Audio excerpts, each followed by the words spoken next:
All right, so I wanted to talk about my Tony Dixon Alto G whistle. Um, this one when I initially got it, I had some trouble with the bottom two notes, and it just I figured it out after a while. But just to make it clear, I was blowing it wrong. I think the only tweak I've done to it is I did fill the void under the windway with some poster putty.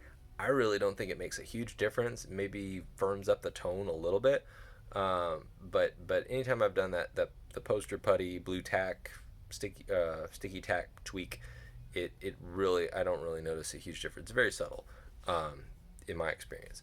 So the but anyway, but even then I don't think that's what fixed anything. I just think that there are some whistles that if you blow them too hard, those bottom notes won't hold. And so, but if you just pull back and blow them a little bit more, gently, then they play just fine. So that's how I feel about the Dixon. It's a quieter whistle.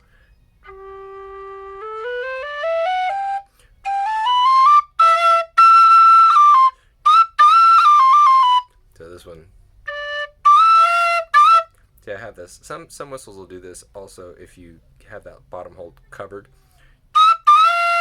When you try to go to that highest note, and that is a case where you take your finger off. I know my MK does that, so I have to be careful.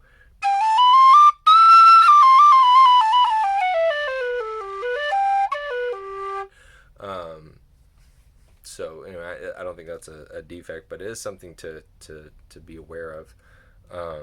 If you ever do have trouble getting up to the high note, like what is your bottom finger doing? If it's covering anything, or if you're somebody that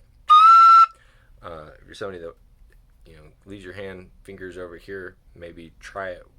Moving your finger for those very top notes. Um, yeah, overall, I just feel like it's good value whistle, has a great tone. Um, the only reason I don't play this one more often than I do is because I've got my Dante Alto G that I like just a little bit better. It's got a slightly more full sound, can take a little bit more breath force, um, and but they actually they've got some similarities in how they play.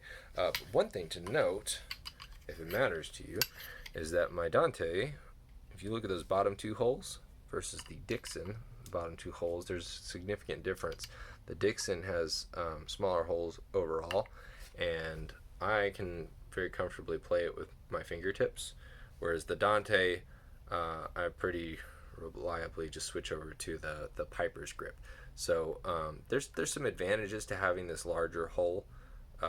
It generally lets you have a little bit more volume on that note, which may be part of why some of these lower notes are a little bit more delicate on the Dixon.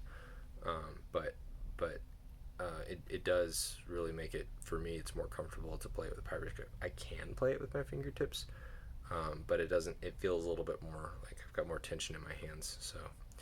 Um, so yeah, and then of course, like I said, I checked recently the Dante whistles on eBay. I don't see them. So he's based in Russia, and as everyone is probably aware, Russia's doing some stuff, and they are getting they have sanctions that are probably hitting a lot of the people that are not directly involved in causing war atrocities. Um, so I feel bad for the whistle makers that are don't have anything to do with it, but they may be getting caught up in some of the junk that's going on in the world stage. So anyway, I don't know whether that's the case. He may be having trouble processing transactions internationally, but I haven't seen his whistles in a while. So it's possible that Dante whistles will be a casualty of Vladimir Putin's ambitions, which would be a shame. But there's some more stuff going on right now. Anyway, yeah. So Dixon gets a thumbs up from me.